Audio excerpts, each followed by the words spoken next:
नमस्कार दोस्तों, मैं हूं आपकी दोस्त doctor Sushmita Kushwaha, sports medicine specialist. आज मैं आपको कुछ घुटनों की एक्सरसाइजेस यानी कि नी एक्सरसाइजेस बताऊंगी, जो कि आपको घुटनों की इंजरी या फिर सर्जरी के 2 से 3 दिन के बाद ही शुरू कर देनी चाहिए। अब आप लोग हैरान हो रहे होंगे कि घुटनों की इंजरी या फिर सर्जरी के बाद तो हमें रेस्ट करना चाहिए, तो फिर मैं आपको एक्सरसाइज करने के लिए क्यों बोल रही हूँ। तो पहली बात तो ये कि आप ये सारी एक्सरसाइजेज बेड पे बैठे बैठे या लेट के भी कर सकते हैं। और दूसरी और सबसे ज़रूरी बात ये है कि जब भी हमें नी इंजरी या तो सर्जरी होती है तो हमारी नी की आसपास की मसल्स इनहिबिट हो जाती है। इनहिबिट का मतलब है कि वो काम करना कम कर देती हैं। उसकी वजह से क्या होता है, अगर ये कंडीशन लंबी चली, लंबे समय तक अगर घुटनों में दर्द रहा, उसकी वजह से हमने एक्टिविटी नहीं करी, तो इनहिबिट होने की वजह से वो मसल्स कमज़ोर हो जाती हैं, उनमें एट्रोफी हो जाती है, उनमें दुबला पतलापन आ जाता है। हमारे दोनों पैरों की थाई और काफ की मसल के बल्क और स्ट्रेंथ में भी काफ़ी फ़र्क पड़ता है। और अगर यही कंडीशन रहे, जैसे कि अगर आपकी दोनों पैरों की मसल बल्क या स्ट्रेंथ में डिफरेंस रहे, तो आप इंजरी के और प्रोन हो जाते हो, मतलब आपकी इंजरी के चांसेस और ज़्यादा बढ़ जाते हैं। इसीलिए किसी भी नी इंजरी या सर्जरी के बाद हम डॉक्टर्स आपको ये एक्सरसाइजेज शुरू करवा देते हैं। तो चलिए जानते हैं आपको कौन कौन सी एक्सरसाइज करनी है, कैसे करनी है, कितनी करनी है और कब तक करनी है। पहली एक्सरसाइज है एंकल पंप्स।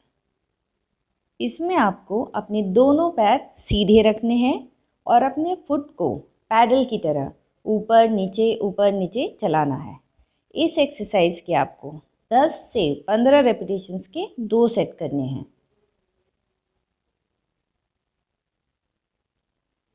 दूसरी एक्सरसाइज है हील स्लाइड्स। इसमें आपको अपने एक पैर की एड़ी को स्लाइड करते हुए धीरे धीरे अपनी तरफ लाना है। आपको जितना कंफर्टेबल और पेन फ्री हो उसी रेंज तक ही एक्सरसाइज करनी है। कई नी सर्जरीज में आपके डॉक्टर आपको पहले से ही निर्देश देते हैं कि कितने समय में कितना घुटना मोड़ना है। अगर ऐसी कोई कंडीशन है तो आपका टारगेट यही होना चाहिए कि धीरे धीरे आप उस रेंज को अचीव करें। तीसरी एक्सरसाइज है आइसोमेट्रिक क्वाड्रिसेप्स स्ट्रेंथनिंग। इसमें आपको एक रोल लेना है और उसे अपने घुटने के नीचे रख देना है।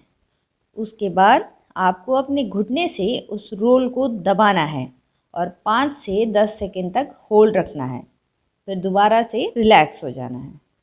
इस एक्सरसाइज को आपको 10 से 15 रिपीटिशंस के 1 से 2 सेट करने हैं। चौथी एक्सरसाइज है आइसोमेट्रिक हैमस्ट्रिंग स्ट्रेंथनिंग। इसमें आपको उसी रोल को अपने एड़ी के नीचे रखना है और फिर अपनी एड़ी से रोल को दबाना है और 5 से 10 सेकंड तक होल्ड करना है। इस एक्सरसाइज के भी आपको 10 से 15 रिपीटिशंस के 1 से 2 सेट ज़रूर करने हैं। पांचवी एक्सरसाइज है आइसोमेट्रिक वीएमओ स्ट्रेंथनिंग। इस एक्सरसाइज को करने के लिए आपको लेट के अपने दोनों घुटनों को मोड़ लेना है और अपने दोनों घुटनों के बीच रोल या कोई बॉल रख कर दबाना है। इस पोजीशन को आपको 5 से 10 सेकंड होल्ड रखना है। इस एक्सरसाइज के भी आपको 10 से 15 रेपिटेशंस के 1 से 2 सेट ज़रूर करने हैं। नेक्स्ट एक्सरसाइज है आइसोमेट्रिक ग्लूटियल स्ट्रेंथनिंग। इसमें आपको सीधे लेट के अपने हिप्स की मसल्स को टाइट करके 5 से 10 सेकंड होल्ड रखना है। ये एक्सरसाइज आपको 10 से 15 रेपिटेशंस के 2 सेट करने होंगे। आखिरी एक्सरसाइज है स्ट्रेट लेग रेज। इस एक्सरसाइज को आप अपना नी ब्रेस पहने हुए भी कर सकते हैं।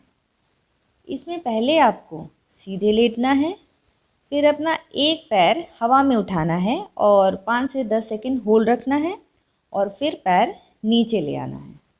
ऐसा आपको 10 से 15 बार करना है।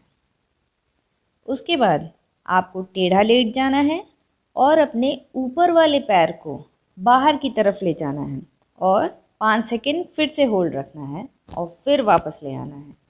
ये एक्सरसाइज भी आपको 10 से 15 बार करनी है। ये 8 एक्सरसाइजेस आपको रोज़ दिन में 2 बार करनी है, जिसमें कि हर एक्सरसाइज के आपको 10 से 15 रिपीटेशंस के 1 से 2 सेट ज़रूर करने हैं। ये एक्सरसाइजेस आपको इंजरी के या सर्जरी के 2 दिन बाद से शुरू करके 2 हफ्ते तक करनी है। और इन एक्सरसाइजेस को लेके अगर आपको कोई भी डाउट या समस्या हो तो आप मुझे कांटेक्ट कर सकते हैं and I will be happy to help you. नमस्कार।